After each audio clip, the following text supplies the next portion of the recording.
장로인 나는 사랑하는 가이오 곧 내가 참으로 사랑하는 자에게 편지하노라.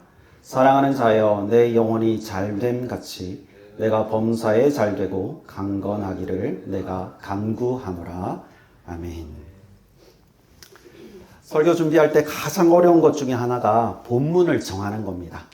일단 본문이 정해져야 그 다음 단계로 나아갈 수 있거든요. 보통 이제 본문을 정하고 나면 주회를 시작해서 이게 본문이 이제 당시에 어떤 의미였는지 원적용을 찾고 그다음 메인 아이디어를 찾고 그 다음에 아웃라인을 정하고 살을 붙이고 서론, 본론, 보통 제가 이렇게 설교를 만듭니다.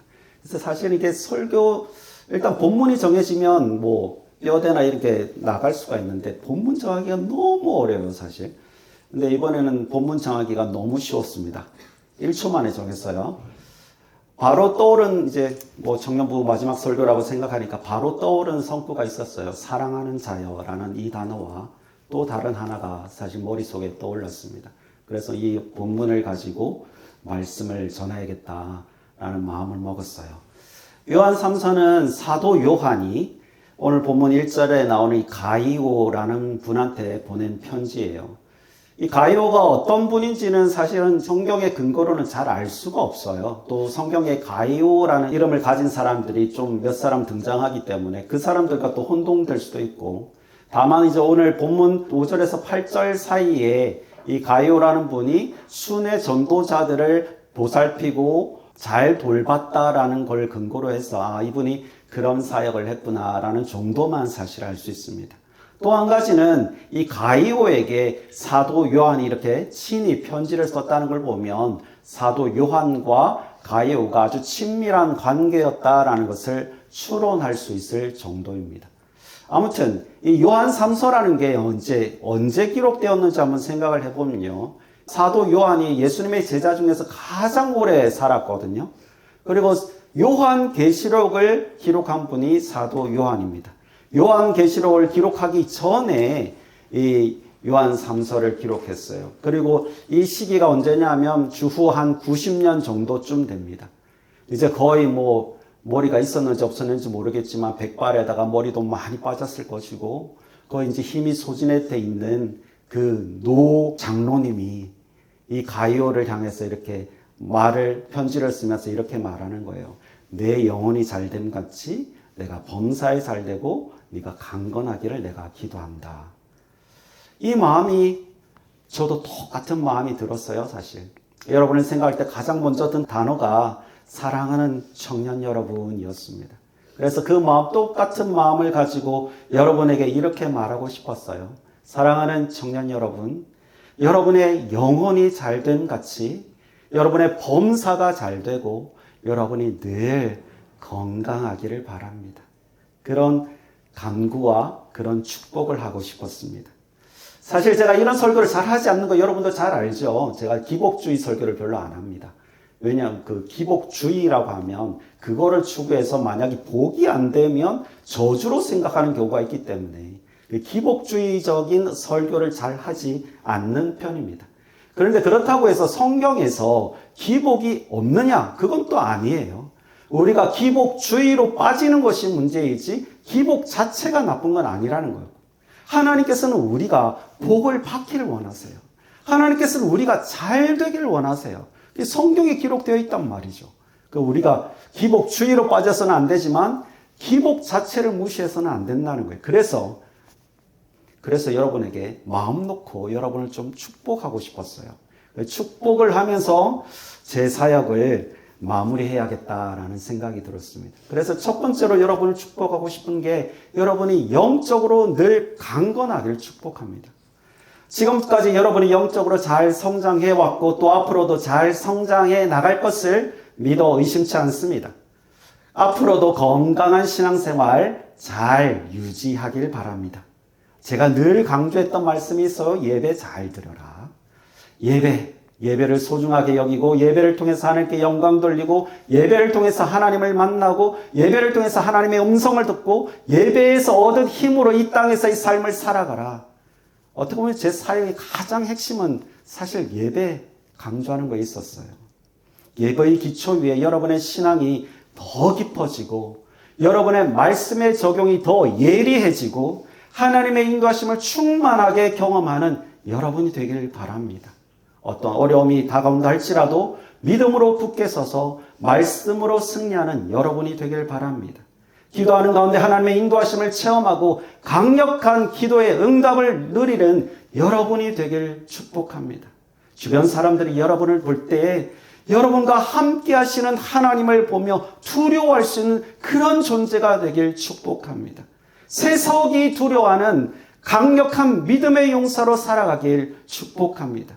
삶에서 그리스도와 동행하는 삶을 살고 하나님의 은혜로 충만하고 성령의 음성을 따르는 삶을 살아가길 축복합니다. 개인적으로도 또 이 청년부 공동체가 영성 관리를 잘 해내길 바랍니다. 여러분이 노년의 사도가 영적 건강을 가장 먼저 강조한 이유가 무엇이었을까요? 영적 건강이 모든 축복의 근원적인 힘이 되기 때문이에요.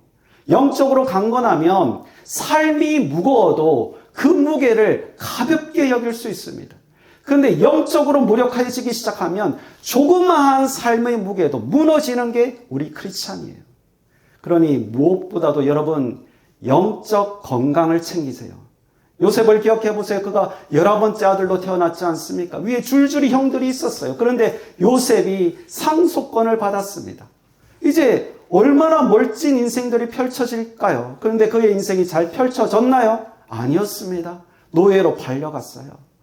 가장 험난한 삶을 살았어요. 그러다가 또다시 보디발 집안의 하인이 되었다가 또 총무가 되었다가 좀 잘 되는 것 같았지만 다시 감옥에 들어가게 됩니다. 자기가 잘못한 것도 아니에요. 감옥에 갇혀서 그 어두컴컴한 곳에서 살아내야만 했었습니다. 그러다가 다시 국무총리가 되죠. 우리가 생각할 때는 요셉이 노예로 팔렸으니까 인생이 끝장이야. 우리는 그 순간을 보기 쉽습니다. 그 순간의 승패를 나누기 쉬워요. 근데 그게 끝이었나요? 끝이 아니었습니다. 좀 잘 되는 것 같아. 어깨에 힘이 좀 들어가는데 또 완전 몰락으로 빠집니다. 그렇다면 우리는 그런 상황이 있었다면 절망이었을 거예요. 만약에 그 순간만을 판단한다면 우리는 결코 미래를 내다볼 수 없을 겁니다. 그런데 하나님께서는 또 요셉을 일으켜 세워서 국무총리로 삼아주셨습니다. 우리의 시선은 종종 축복의 순간과 저주의 순간으로 나누기 쉽습니다. 그러나 성경은 어떻게 말씀하시는지 여러분 기억할 거예요. 여호와께서 요셉과 함께 하심으로 그가 형통한 자가 되어 라고 말씀이 나와 있어요. 우리는 순간을 보고 우리의 목적과 우리의 생각과 우리의 신념을 잃어버리기 쉽습니다. 그러나 성경은 그 모든 것을 과정으로 보고 그 모든 것이 하나님의 축복을 누리는 근원, 양분이 된다고 말씀하시는 거예요. 사랑하는 여러분, 영적으로 늘 강건하길 바랍니다. 순간의 시선을 빼앗기지 말고 하나님의 손길을 바라볼 수 있는 믿음의 사람, 믿음의 용사, 건강한 영적 용사로 살아내길 축복합니다. 두 번째는 여러분, 범사가 형통하길 축복합니다. 오늘 우리가 읽은 본문에서 사도 요한은 내 영혼이 잘 되는 것 같이 범사가 잘 되기를 간구하고 있습니다. 저도 같은 마음이에요. 여러분이 잘 됐으면 좋겠어요. 여러분이 꿈꾸는 일들이 이루어졌으면 좋겠어요. 여러분이 생각하는 그 모든 일들이 잘 됐으면 좋겠어요. 공부하는 것들 잘 됐으면 좋겠어요. 취업, 회사옮기는 뭐라 그러지? 이직, 결혼, 새 생명, 모든 것이 잘 됐으면 좋겠어요. 그런데 종종 말씀드리지만 우리의 인생은 우리 마음대로 할 수 있는 게 아니라는 게 문제예요. 주권자 되시는 하나님께서 이끌어 주셔야만 우리가 인생의 참된 의미를 발견하게 되고 살아갈 수 있는 힘과 능력을 얻을 수 있다는 것입니다. 그래서 여러분 이런 선언을 해냈으면 좋겠습니다. 하나님께서 함께 하시는 나는 잘 될 수밖에 없어. 오늘 본문 그대로예요. 내 영혼이 잘됨 같이 내가 범사에 잘 되는 것. 하나님께서 나를 이끌어 주시기 때문에 잘 될 수밖에 없어. 하나님께서 나를 인도해 주시기 때문에 모든 것이 형통으로 나아갈 수밖에 없어. 하나님께서 나와 동행하시기 때문에 그 어떤 악한 곳에들 나를 침범할 수 없어. 사도 요한은 그 비밀을 알고 있었습니다. 그래서 이렇게 말하는 거예요. 내 영혼이 잘됨 같이 내가 범사에 잘되길 간구하노라. 학업의 성취도 이루고 사업의 확장도 일어나고 좋은 곳으로 이직도 되고 승진도 하고 좋은 만남도 가지고 그런 여러분들이 오랫동안 꿈꾸었던 일들이 믿음 안에서 이루어지길 바랍니다. 우리는 믿음으로 사는 사람들이잖아요. 그래서 믿음으로 자꾸 선포하세요. 믿음으로 자신을 설득하세요. 믿음에 완전히 순복하게 여러분 자신을 만들어 버리세요. 그래서 하나님께서 주시고자 다 이렇게 준비하고 계신 것들인데 우리가 안 받아서 우리가 믿지 못해서 누리지 못하는 경우가 굉장히 많단 말이에요. 믿음으로 받을 준비를 하고 주실 때 덥석 물으세요. 하나님 주실 때. 그래서 오늘 읽지는 않았는데 3절 4절에 보면 이런 말씀이 나와요. 형제들이 와서 내게 있는 진리를 증언하되 내가 진리 안에서 행한다 하니 내가 심히 기뻐하도다. 내가 내 자녀들이 진리 안에서 행한다함을 듣는 것보다 더 기쁜 일이 없도다. 여러분이 잘 되는 소식이 저한테 전해졌으면 좋겠어요. 여러분이 승진하는 소식이 저한테 전해졌으면 좋겠어요. 연봉이 올라갔다는 소식이 전해졌으면 좋겠어요. 좋은 사람 만났다는 소식이 전해졌으면 좋겠어요. 좋은 일들이 계속 일어나고 있다고 전해졌으면 좋겠어요. 그래서 제가 멀리서나마 기도한 가운데 만난 여러분이 그 좋은 소식을 듣고 저도 행복할 수 있도록 잘 되길 바랍니다. 세 번째, 육적으로도 건강하길 바랍니다. 성경은 영적 건강만 다루지 않아요. 오늘 우리가 읽은 본문에서 사도 요한은 가이오에게 내 영혼이 잘 되는 것처럼 네가 강건하기를 간구하고 있습니다. 강건, 건강이에요. 신앙은 영적 건강과 세속적인 번영만을 추구하는 게 절대 아닙니다. 신앙은 신체적인 건강도 잘 챙기는 거예요. 여러분이 건강하길 바랍니다. 지금은 뭐 젊으니까 아무 문제 없어 보일 수도 있어요. 그래서 대부분 신경 쓰지 않을 거예요. 그런데 절대로 신경 쓰지 않으면 안 되는 게 아니에요. 건강 챙겨야 돼요. 그러다가 어느 순간 건강을 잃고 나서야 그때서야 하나님께 매달려서 기도하고 그런 똑같은 반복, 똑같은 실수를 반복하지 말고 건강할 때 건강을 챙기세요. 신체적인 건강을 챙기는 것도 신앙입니다. 공부도 체력으로 하는 거고 사업도 체력으로 하는 겁니다.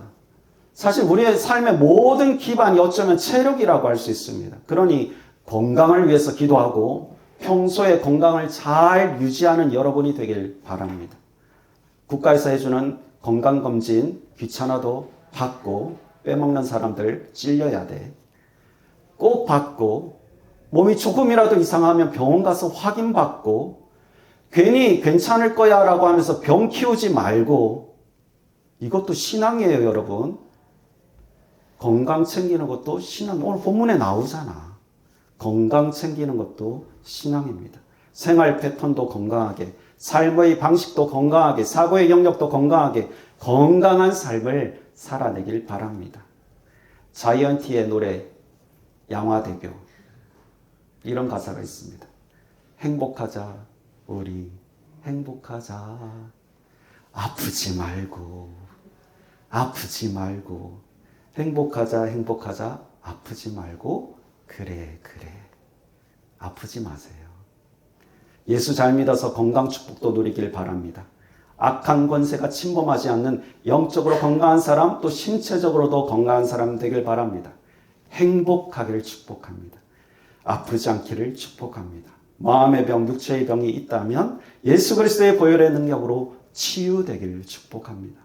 영적으로 강건하며 범사가 잘 되고 육체적으로도 늘 강건하기를 주님의 이름으로 축복합니다. 제가 처음에 두 가지 성구가 생각났다고 말씀을 드렸어요. 첫 번째 성구는 사랑하는 자여였고 두 번째 성구는 나의 기쁨이요 멸류관이라는 성구였습니다. 빌립보서 4장 1절에 나오는 말씀인데 말씀이 이렇게 되어 있어요. 그러므로 나의 사랑하고 사모하는 형제들, 나의 기쁨이요 면류가 아닌 사랑하는 자들아, 이와 같이 주 안에 서라. 제가 교회에서 사역하는 가운데 이런 고백을 하기는 처음이라고 말씀을 드렸던 적이 있는 것 같아요. 이렇게 행복하게 사역해도 되나? 사실 제가 거쳐간 교회들마다 사역의 스타일은 비슷했고, 그런데 여기만큼 행복하게 사역한 곳이 없는 것 같아요. 사실 이런 말을 해본 적이 없어요, 사실. 힘들어 죽겠네라는 말을 많이 했지만, 이렇게 행복하게 사역해도 되나라는 말은 여기서 처음 해보는 말이에요. 여러분을 만났기 때문입니다. 여러분이 있어서 이 사역들을 감당해왔고, 교회는 참 복잡하고 시끄러웠지만 여러분 덕분에 여러분 보고 버틸 수 있었던 것 같습니다. 그래서 여러분에게 참 감사드리고, 또 한편은 여러분은 저에게 오늘 아까 말씀 나온 것처럼 여러분 나의 기쁨이고 나의 면류관입니다. 그래서 아마 인터넷에 떠도는 저의 설교 중에 여러분이 등장하는 경우가 있을 거예요. 아마도 좋은 예화로. 왜냐하면 내 면류관이니까. 그동안 너무나 고마웠고 감사했습니다. 아까 빌립보서 말씀에 이와 같이 주 안에 서라라고 말씀하셨는데, 늘 주 안에서 살아내서 영적으로 강건하고 범사가 잘 되고 신체적으로도 늘 강건한 우리 청년부 되기를 주님의 이름으로 축복합니다.